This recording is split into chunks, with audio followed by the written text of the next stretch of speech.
Praise the Lord. ஆண்டவராகிய இயேசு கிறிஸ்துவின் நாமத்தினாலே இந்த 3வது நாள் ஜெபத்திலே உங்களை சந்திப்பதிலே நான் மிகவும் மகிழ்ச்சி அடைகிறேன். இந்த நாள் ஆண்டவர் உங்களோடு கூட இருந்து பெரிய காரியத்தை ஆண்டவர் செய்வாராக. ஒரு வசனத்தை நம்ம வாசிக்க போகிறோம். வெளிப்படுத்தின விசேஷம் 3ஆம் அதிகாரத்தினுடைய 8வது வசனத்தை வாசிக்க போகிறோம்.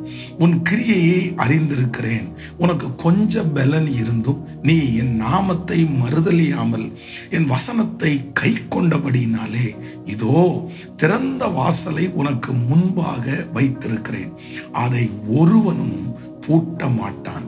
இதோ திறந்த வாசலை உனக்கு முன்பாக வைத்திருக்கிறேன், அதை ஒருவனும் பூட்ட மாட்டான். என் அன்பு ஆண்டவருடைய பிள்ளைகளை, இன்றைக்கு இந்த சத்தத்தை கேட்கிற ஒவ்வொருத்தரையும் பார்த்து ஆண்டவர் வாக்கு கொடுக்கிறார், உனக்கு முன்பாக ஒரு திறந்த வாசலை நான் வைத்திருக்கிறேன். ஒருவேளை நீங்கள் நினைக்கலாம், எனக்கு முன்பாக ஒரு வாசல் இருக்கிறது, இது அடைக்கப்பட்டு விடுமோ, இது சீக்கிரமாய் அடைந்து விடும் போல, இந்த உதவி அடைந்து விடும் போல, இந்த வேலை ஒருவேளை சீக்கிரமாய் அடைந்து விடும் என்று நினைக்கலாம்.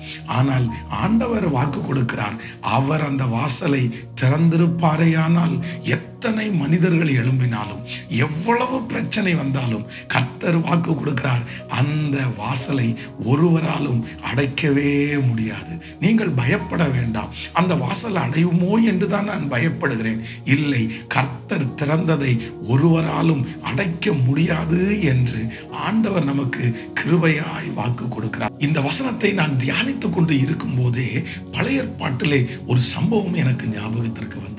இஸ்ரவேல் ஜனங்கள் எகிப்தின் அடிமைத்தனத்திலிருந்து கானானுக்கு நேராக புறப்பட்டு போகும்போது அவர்களுக்கு முன்பாக ஒரு அடைக்கப்பட்ட வாசல், வேதம் சொல்லுகிறது செங்கடல் என்கிற ஒரு அடைக்கப்பட்ட வாசல் அவர்களுக்கு முன்பாக நின்றது.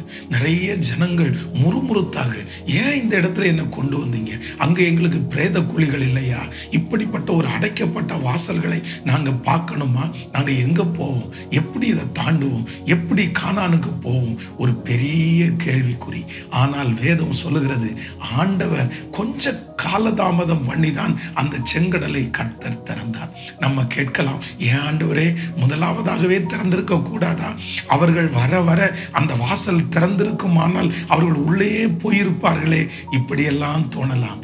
ஆனால் நான் நம்புகிறேன், ஆண்டவர் அந்த இடத்திலே நிறைய உருவாக்க வேண்டியது இருந்தது. எகிப்தினுடைய ராஜா முதற்கொண்டு அத்தனை பேரும் துரத்தி கொண்டு வருகிறார்கள். ஆனால் அவர்கள் எல்லாரையும் ஓரிடத்திலே சேர்க்க வேண்டும் என்று ஆண்டவர் நினைத்தார். கர்த்தருடைய பிள்ளைகளை, இன்றைக்கு சத்தத்தை கேட்கிற உங்களுக்கும் எனக்கும் ஆண்டவர் வாக்கு கொடுக்கிறார், உனக்கு ஒரு திறந்த வாசலை நான் வைத்திருக்கிறேன். நீங்கள் சொல்லலாம், ஆண்டவரே நீர் திறந்த வாசலை வைத்திருக்கிறீர் என்று சொல்லுகிறேன், ஆனால் எனக்கு முன்பாக ஒரு திறந்த வாசலையும் நான் பார்க்கவே இல்லையே அப்படின்னு நீங்க நினைக்கலாம். ஆனா ஆண்டவர் அதற்கு பதில் சொல்லுகிறார், கர்த்தர் ஏதோ ஒன்றை உருவாக்கி கொண்டிருக்கிறார், ஏதோ ஒன்றை செய்து கொண்டிருக்கிறார். ஏற்ற நேரத்திலே அவருடைய வேலை முடிந்தவுடனே, எப்படி எகிப்தினுடைய ஜனங்களை ஒன்றாய் கூப்பிட்டு இனி அந்த எகிப்தியன் என் பிள்ளைகளை தொடக்கூடாது என்று ஆண்டவர் ஒரு முடிவெடுத்து அந்த வாசலை அடைத்து வைத்திருந்தாரோ, அந்த செங்கடலை அடைத்து வைத்திருந்தாரோ, அப்படியே உங்களுடைய வாழ்க்கையிலேயும் அடைக்கப்பட்ட அந்த வாசல்கள் தீமைக்கு அல்ல. கர்த்தர் சொல்லுகிறார், அந்த ப்ரிப்பரேஷன் முடிந்ததற்கு பிற்பாடு நானே திறப்பேன், நீ சந்தோஷத்தோடு அந்த வாசலிலே கடந்து போவாய். அந்த தேவன் மறுபடியும் மறுபடியும் வாக்கு கொடுக்கிறார், ஒரு திறந்த வாசல். இந்த 21 நாட்கள் ஜெபம் முடிகிறதற்குள்ளே அந்த திறந்த வாசலை, இந்த சத்தத்தை கேட்கிற அநேகர் நீங்கள் காண்பீர்கள்.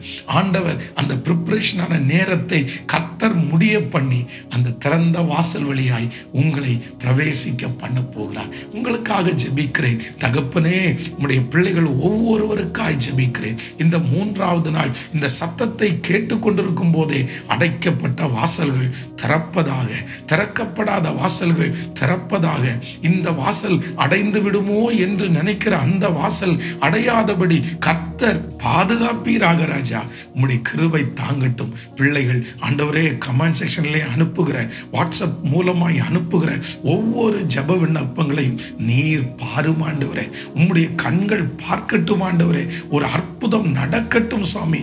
ஒவ்வொரு ஜெப குறிப்புகளும் ஆண்டவரே சாட்சியின் குறிப்புகளாய் மாறுகிறதற்காக நன்றி.